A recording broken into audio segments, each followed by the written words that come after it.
Hi, everyone, and welcome to the Ace Alliance podcast. I am very happy to be talking all about games this time with Peter and with Sevda from Omnigame. It is such a pleasure to have you with me today.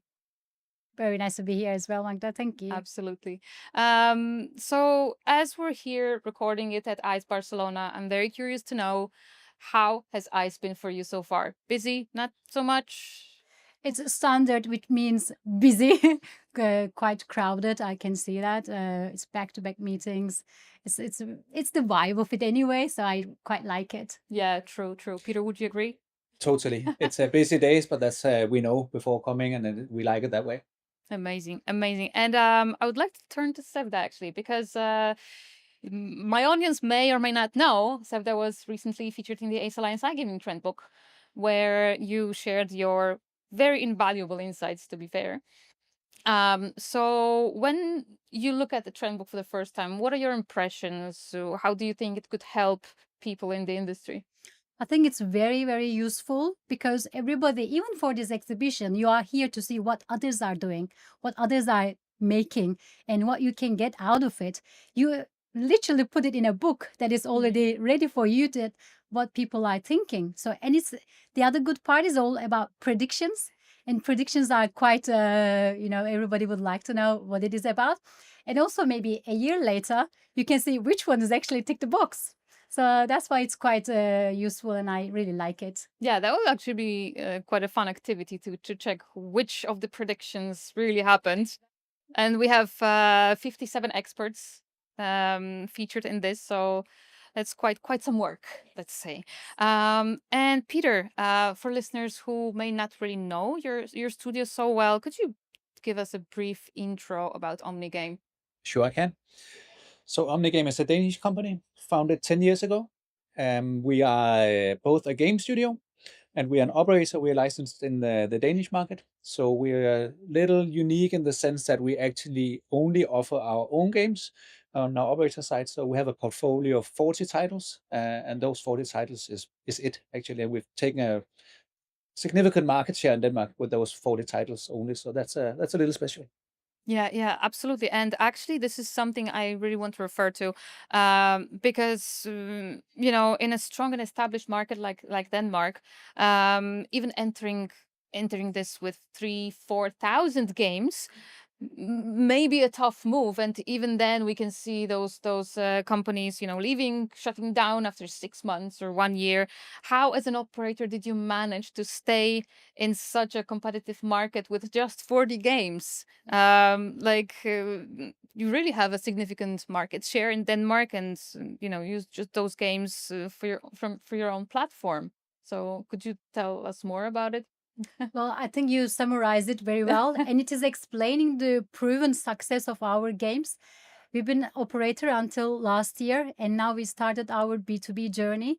And even as a starting point of view, we got such good demand for our games to be in other markets with even tier one operators.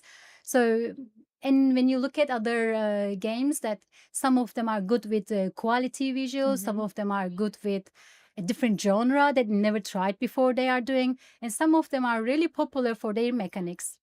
And when we look at our games, well, we combine most of it already. So I think that could be the part of the success of our games, why our players like it so much. Yeah, I think they're also very unique. And right before this podcast, I spoke with Peter, and he said, when you have all the same games in such a competitive market, you're not going to make it. Yeah. You're just not going to make it. And there's really hundreds of studios competing for attention today. So standing out is really not easy. Peter, what's your sweet spot? What makes your slot games so successful in such a competitive market? First of all, we have something that's unique because we have two mechanics: wheels of reels and pyramid of prices, they're called. And especially the wheels of reels, we won an award with that last year. And that's something that we can see already now, though it's early days for a B2B journey, that is super popular, not only on our own operator. So first of all, it's that unique mechanic, and then combined with high quality, we do everything in-house. We put a lot of resources into every part of the development phase, so we have sound studios, etc. So it is high quality combined with something unique. Yeah, that sounds great. Would you like to add anything, Sevda? I think that summarizes it all. Amazing. And which markets do you provide to? Well, good question. Well, we started our home market in Denmark and then targeting Sweden. Then we got our license. Also, MGA is on the way, and then Brazil is coming. And we will target many more regulated markets later on as well. So we'll be in many places too. Amazing. Yeah. That's great to hear, and I'm keeping fingers crossed for Omnigame really expanding to new markets as well. And looking at how players actually respond to your portfolio, what has been kind of like the most successful or popular title so far? Why do you think players even love this? So we have a couple of titles that are doing really well. The most popular mechanic is, as I said before, it's a Wheels of Reels mechanic. But one title is Mining Madness. That's it's 2.5 years old. It's super popular still. We made a follow-up on it, so we also have a Mining Madness 2. And it's kind of become a game family. We have some characters in there that we're using across titles now, so it's very, very popular, and yeah, something we'll keep building upon for sure. Amazing. Yeah, amazing. And we also spoke about the mechanics, and really one thing Omnigame is really known for is its original mechanics. How did you invent that mechanic? What's the story behind it? Let me take it. I think it's maybe not going to surprise you much about, but it's boredom. So our game designer is actually our founder of our company as well. He's also a player. He plays all the games, and he's kind of the source of our creativity, let's say. So it's out of the boredom. They had enough with the looking at the normal traditional format of the grids of playing the game. So they found something else, getting out of that, and they found the wheel version of it. And then accordingly, after the Wheels of Reels, they follow up with Princess of Egypt. So they're always looking for that angle, that what can take out of that what we've been always doing, and more exciting and more entertainment afterwards. Yeah. It's interesting. You talk about boredom here. I mean, games are not designed to be boring, right? And as I mentioned before, you Sevda shared your insights about the trends in the trend book, but I would really like to follow up on this. But actually, I would love to ask Peter that. Yeah. What trends are you currently seeing in the slot industry? Are there any niches that you'd like to highlight? I think there are several trends, but I think one trend is the kind of the demand for something different in the market. And I think it comes on the back of, you just told me that you've spoken to someone earlier today about AI, and AI is kind of lowering the entry barrier to creating your studio. But you need to be wary of the quality of the slots that you're producing at the same time. So I think you can produce slots nowadays very, very cheap. But if you're just replicating what everyone else is doing and bringing a copy of an existing slot that is popular somewhere else, you kind of need to find your own thing. And it doesn't have to be mechanic. It can be a theme. It can kind of be a specific style or something like that. But don't just replicate what everyone else is doing, because then there's too much content and you won't make it. Yeah. And also, how can you possibly, as a player, select something when everything looks absolutely the same? It's just pure luck in this case, right? Sevda, would you add any other trends that you're seeing right now in the slot industry? Yeah, I do say, as mentioned, that the different studios, some of them are going for the different genre part of it. Some of them are trying maybe other part of mechanics themselves. I do see these differences, but still, everybody wants to be different. And when it comes to how you can prove that you're different and it's working, that's another question. Because you can be different, but will people like it? Will player will like it?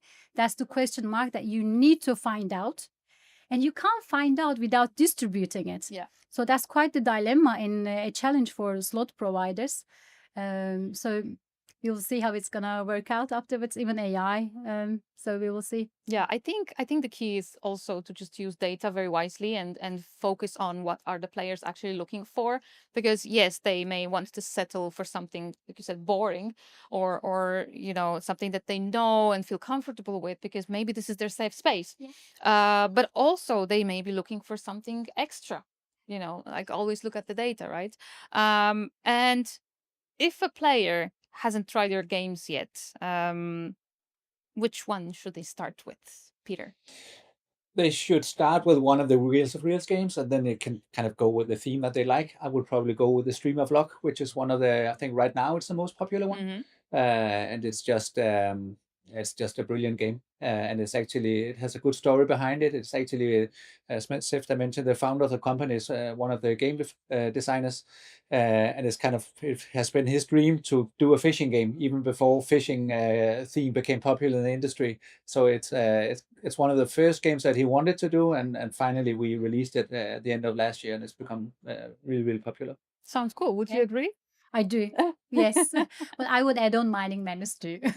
Yeah. You have your On top. favorites as well. I like Mining Madness quite a lot, so I would add on that one as well. Amazing. Yeah. And what would you say, Sevda, is the biggest challenge for slot developers today? Yeah, again, you can be different, but to be able to prove that you are different is the challenge. Yeah, absolutely.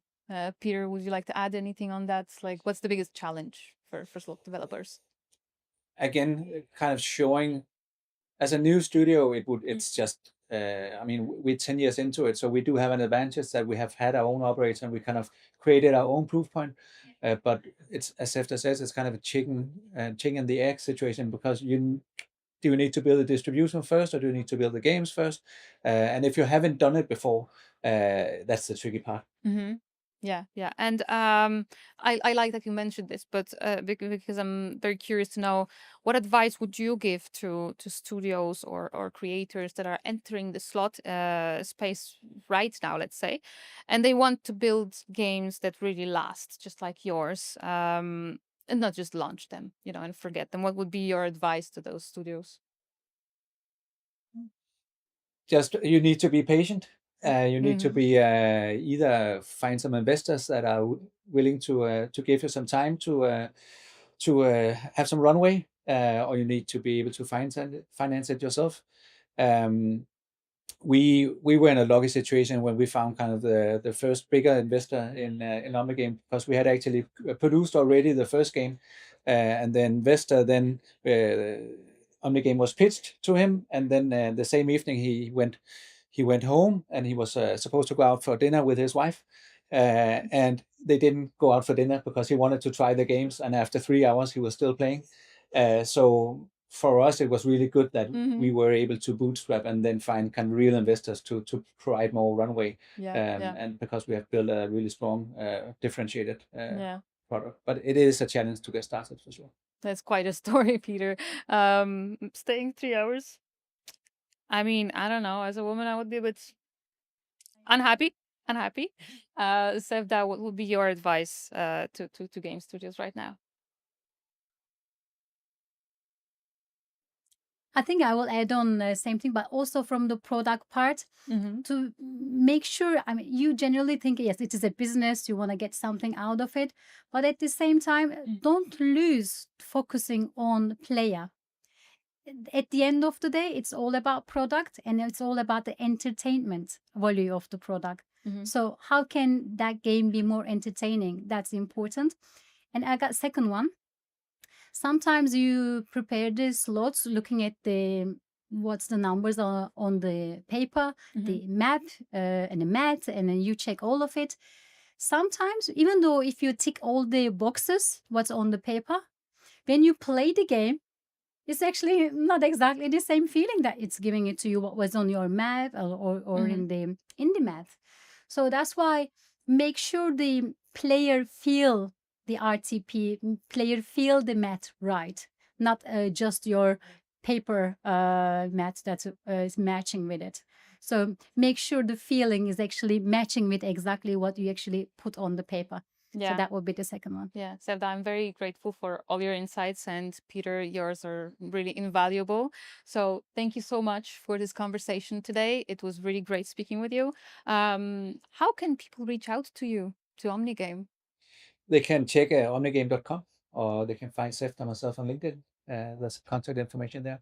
That's very straightforward. Mhm. Very easy. Okay. Thank you so much for this conversation today. Thank you so much, Magda. Thank you Of for course. inviting. Of course. And thank you to everyone watching. Please follow us on the podcast platforms and on YouTube for more episodes like this one from Ace Alliance Podcast.